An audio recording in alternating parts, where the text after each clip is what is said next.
Hi, welcome to Victory Science Academy.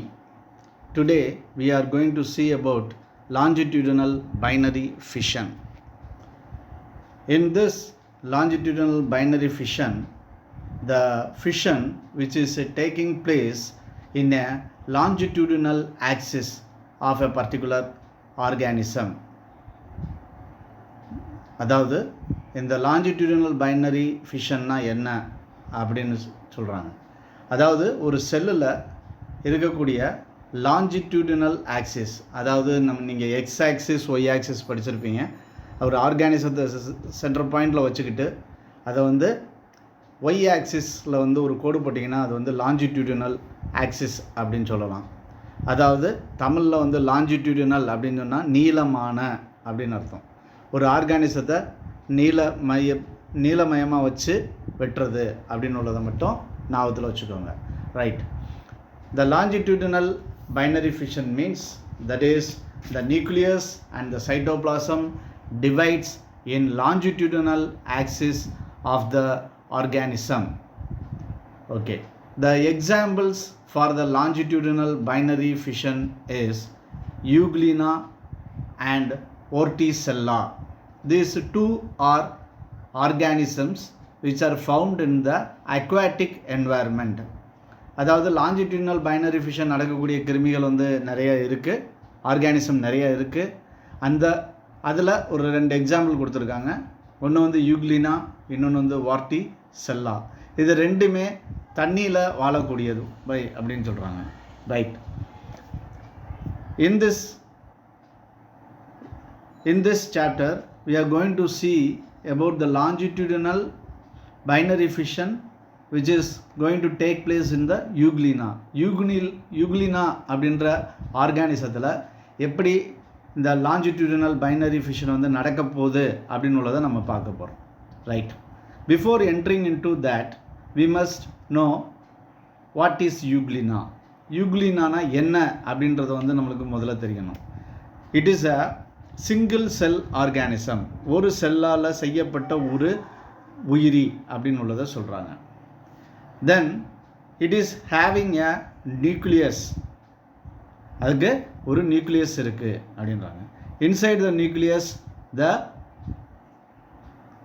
Chromatids or chromosomes which are found to be present in it. அதாவது chromosomes நியூக்ளியஸ்குள்ளே இருக்கும் அப்படின்னு உங்களுக்கு தெரியும். அதே மாதிரி இந்த யூக்லினாலையும் நியூக்ளியஸ்குள்ளே குரோமோசோம்ஸ் இருக்குது அப்படின்னு சொல்கிறாங்க. Then in the top most end of the euglena there is a hair-like structure which is called as the flagella. அதாவது அந்த உயிரியோட மேல், அதாவது டாப் போர்ஷனில் பார்க்கும்போது ஒரு முடி மாதிரி ஒன்று வெளியே நீட்டிக்கிட்டு இருக்கும் அந்த செல்லில் இருந்து. அதுக்கு பேர் ஃப்ளாஜெல்லா அப்படின்னு சொல்கிறாங்க. இந்த ஃப்ளாஜெல்லாவோட மெயின் யூஸ் என்ன, அதோட பயன்பாடு என்ன அப்படின்னு சொன்னால், it is used for locomotion அப்படின்னு சொன்னால் ஒரு இடத்துல இருந்து இன்னொரு இடத்துக்கு மூவ் ஆகிறதுக்கு, இந்த கிருமி மூவ் ஆகிறதுக்கு இந்த ஃப்ளாஜெல்லா யூஸ் ஆகுது அப்படின்னு சொல்கிறாங்க. நம்ம ஏற்கனவே சொல்லியிருக்கோம், it is present in the aquatic environments அப்படின்னு சொல்லியிருக்கோம்.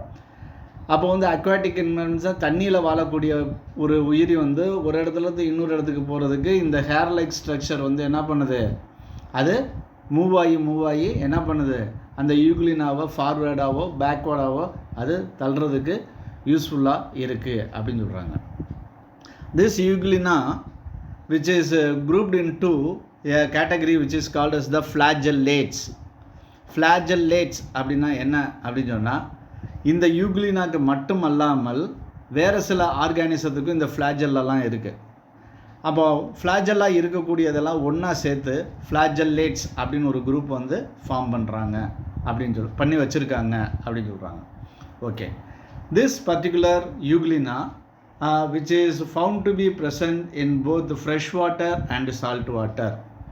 அதாவது சால்ட் வாட்டர்லேயும் இருக்கும், கடல் பகுதிகள்லேயும் இருக்கும், நல்ல தண்ணிகள்லேயும் இருக்கும். அதாவது ஆறு, குளம், குட்டை முதலிய எல்லாவற்றிலுமே இது பறந்து காணப்படுது அப்படின்னு உள்ளதை சொல்கிறாங்க.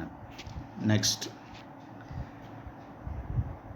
This is the diagrammatic representation about the longitudinal binary fission in Euglena. Right. இந்த யூக்ளினாவை பற்றி பார்க்கும் பொழுது நம்ம ஸ்ட்ரக்சர் ஏற்கனவே நம்ம அந்த ஸ்ட்ரக்சரை பற்றி கிளியராக பார்த்ததுனால ஃபஸ்ட்டு ஃபிகரில் இருக்கக்கூடியது வந்து நம்மளுக்கு கம்ப்ளீட்டாக தெரியும். இப்போ வந்து we are going deep in the study of binary fission. Binary fission எப்படி இந்த யூக்ளினாவில் நடக்குது அப்படின்னு உள்ளதை நம்ம ஃபஸ்ட்டு பார்க்க போகிறோம். ரைட். இந்த second diagram you can see that a particular basal granule, this is the basal granule, this basal granule which is present at the bottom portion of the flagella. அதாவது ஒரு ஃப்ளாஜெல்லா வந்து hair like structure அப்படின்னு சொன்னோம். அதோட அடிப்பகுதியில் செல்லுக்குள்ளே ஒரு சின்ன ஒரு வேக்யூல் மாதிரி ஒன்று இருக்குது. அதுதான் என்னதுன்னு சொல்கிறாங்க, பேசல் கிரானியூல்ஸ் அப்படின்னு சொல்கிறாங்க. ஸோ இந்த பேசல் கிரானியூல்ஸ் வந்து இங்கே இருக்குது. இந்த பேசல் கிரானியூல்ஸில் இருந்து தான் இந்த ஃப்ளாஜெல்லா வந்து ஃபார்ம் ஆகி இருக்கும் அப்படின்னு சொல்கிறாங்க. இப்போது நம்ம பைனரி ஃபிஷன் பார்த்துக்கிட்டு இருக்கோம். அப்போ ஒரு செல்லு உடஞ்சிச்சுன்னா 2 செல்லாக மாறணும். அப்போ அந்த 2 செல்லுக்கும் ஃப்ளாஜெல்லா இருக்கணும். ஆகையால் ஃபஸ்ட்டு என்ன பண்ணுது அப்படின்னு சொன்னால், in the first step of the binary fission, this particular basal granules gets divided into 2. அதாவது ஒரு பேசல் கிரானியூல்ஸாக இருந்தது 2 பேசல் கிரானியூல்ஸாக முதல்ல மாறுச்சு. After the formation of the basal granule, another hair-like structure which is produced, that is called as the flagella. So in the first step, the basal granules which gets divided, and from the newly formed basal granule a flagella which is formed. அதுக்கப்புறம் அடுத்த step என்ன நடக்குது அப்படின்னு பார்த்தீங்கன்னா, coming to the nucleus. In this nucleus the chromosomes are there. So the nuclear material, that is the chromosomes which are present in this particular nucleus, which gets doubled, so that the size of this nucleus which is increased in the third diagram. In this third diagram the nucleus size which is slightly increased, it shows that the doubling of the nuclear material in the euglena. And the particular thing, that is this particular nucleus present in the euglena which gets enlarged and it becomes like this. So the small nucleus which is present in the euglena, which is transformed into a larger one due to the doubling of nuclear material. அதாவது சின்னதாக இருந்த ஒரு nucleus ஆனது எப்படி மாறி இருக்கு, 4வது ஃபிகரில் பார்க்கும் பொழுது அது பெரிய ஒரு நியூக்ளியஸாக மாறி இருக்கு அப்படின்னு சொல்லுவாங்க. அப்போ பெரிய நியூக்ளியஸாக மாறி இருக்கு அப்படின்னு சொல்லும் பொழுது அங்கே என்ன நடந்திருக்கு, உள்ளுக்கு இருக்கக்கூடிய குரோமோசோம்ஸ் வந்து டபுள் ஆகிருக்கு, உள்ளுக்கு இருந்தக்கூடிய நியூக்ளியோ பிளாசமும் டபுள் ஆகிருக்கு அப்படின்னு உள்ளது சொல்கிறாங்க. In the next step, the constriction which is found to be formed at the center of that particular nucleus. அந்த நியூக்ளியஸோட மைய பகுதியில் பார்த்தீங்கன்னா இந்த இடத்துல என்ன நடக்குது, ஒரு அழுத்தம் வந்து விழுந்திருக்கு. ரவுண்டாக இருந்த நியூக்ளியஸ், இப்படி ரவுண்டாக இருந்த நியூக்ளியஸில் மையப்பகுதியில் ஒரு அழுத்தம் விழுந்திருக்கு அப்படின்றாங்க. That is the constriction formed at the centre point of the nucleus அப்படின்னு சொல்கிறாங்க. Right. At the same time a longitudinal furrow which is formed at the top portion of that particular euglena. So this particular longitudinal furrow which is produced at the topmost end of the euglena, அதாவது யூக்ளினாவோட அதோட மேல் பகுதியில் ஒரு மையமாக என்ன ஆகுது, ஒரு பள்ளம் உழுகுது அப்படின்னு உள்ளதை வந்து இங்கே காமிச்சிருக்காங்க. திஸ் ஃபரோனா ஒரு பள்ளம் இல்லாட்டி ஒரு அழுத்தம் அந்த மாதிரி இருக்கும். Then this longitudinal furrow which gets deepened gets deepened, and then the single cell euglena which is converted to two daughter euglena. நல்லா கவனிச்சுக்கோங்க. இந்த அதாவது நீளமாக, அதாவது longitudinal axisல this particular longitudinal furrow which goes into the euglena in a longitudinal axis. இந்த longitudinal axisக்குள்ளே அப்படி உள்ளுக்கு போகும் பொழுது என்ன நடக்குது அப்படின்னு பார்த்தீங்கன்னா, ஒரு செல்லானது 2 செல்லாக மாறுது அப்படின்னு சொல்கிறாங்க. 2 செல்லாக மாறும் பொழுது என்ன நடக்குது? It divides the sell into 2 equal halves so that each half which has its nucleus and the basal granule and the flagella and the cytoplasm. So in this figure, the longitudinal furrow which goes to the other end of this particular euglena. After that, the furrow will go beyond this and it broken down into 2 daughter euglena. அதாவது என்ன சொல்கிறாங்கன்னா, இந்த longitudinal furrow அப்படின்றாங்க. அதாவது அது என்னென்னா, யூக்ளினால மேல் புறத்தில் மையப்பகுதியில் ஒரு பள்ளம் மாதிரி உழுகுது. அந்த பள்ளமானது அப்படியே இந்த லாஞ்சிடியூடினல் ஆக்சிஸ் நீளமாக அப்படியே ஆர்கானிசத்தோட நீளம் எவ்வளவோ அந்த அளவுக்கு அது வந்து நடு மையமாக அப்படியே வந்துக்கிட்டே இருக்குது.